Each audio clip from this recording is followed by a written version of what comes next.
नमस्कार, तुमच्या सर्वांचं स्वागत करतो आपल्या चॅनलवर. मित्रांनो, तुम्हाला सांगू इच्छितो, अचानक लाखो भीमसैनिक एका ठिकाणी जमले आणि त्यांनी थेट रस्त्यावरती येऊन मोर्चा काढला आणि याचा दणका जो आहे मित्रांनो सरकारला मोठ्या प्रमाणात बसला आणि त्याचसोबत हा मोर्चा थेट त्या ठिकाणी असणाऱ्या जिल्हाधिकारी कार्यालयावरती जाऊन धडकला आहे.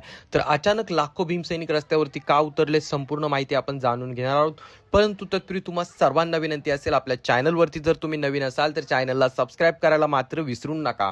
तर मित्रांनो, सध्या राज्य सरकारकडून एक डाव रचला जात आहे जेणेकरून बौद्ध समाजाला कमजोर करण्याचं किंवा त्यासोबत एससी समाजामध्ये फूट पाडा आणि त्यासोबत राज्य करा ही जी नीती आहे मित्रांनो फडणवीस सरकारकडून राबवली जात आहे. आणि त्या पार्श्वभूमीवरती महाराष्ट्रातील एससी समाजाचं जे आरक्षण आहे मित्रांनो त्याचं उपवर्गीकरण करण्याचा डाव या ठिकाणी या सरकारने साधला आणि त्याच पार्श्वभूमीवरती भीमसैनिक मोठ्या प्रमाणात संतापले आणि थेट हिंगोलीच्या रस्त्यावरती भीमसैनिक उतरले आणि त्या ठिकाणी जवळपास लाखभर भीमसैनिक एका ठिकाणी उतरले आणि त्यांनी थेट हातामध्ये निळे झेंडे पाट्या वगैरे घेतल्या आणि त्या ठिकाणी थेट त्यांनी मोठा असा आंदोलन त्या ठिकाणी केलेला आहे, मोठा असा मोर्चा त्या ठिकाणी काढलेला आहे आणि याचा दणका जो आहे मित्रांनो राज्य सरकारला लवकरच बसणार आहे. पाहत आहोत, गेल्या अनेक दिवसापासून महाराष्ट्रातील काही लोकांकडून म्हटलं जात आहे की एससी समाजाचं जे आरक्षण आहे त्याचं उपवर्गीकरण करा, कारण आम्हाला किंवा आमच्या जातीला त्याचा फायदा होत नाही तर एका विशिष्ट जातीलाच त्याचा फायदा होतो, अशी टीका टिप्पणी बौद्ध समाजावरती केली जात आहे. परंतु मित्रांनो, यांना समजत नाहीये की आरक्षण संपवण्याची ही पहिली पायरी आहे आणि आरक्षण कशा प्रकारे संपवायचा हा त्याचा डाव जो आहे मित्रांनो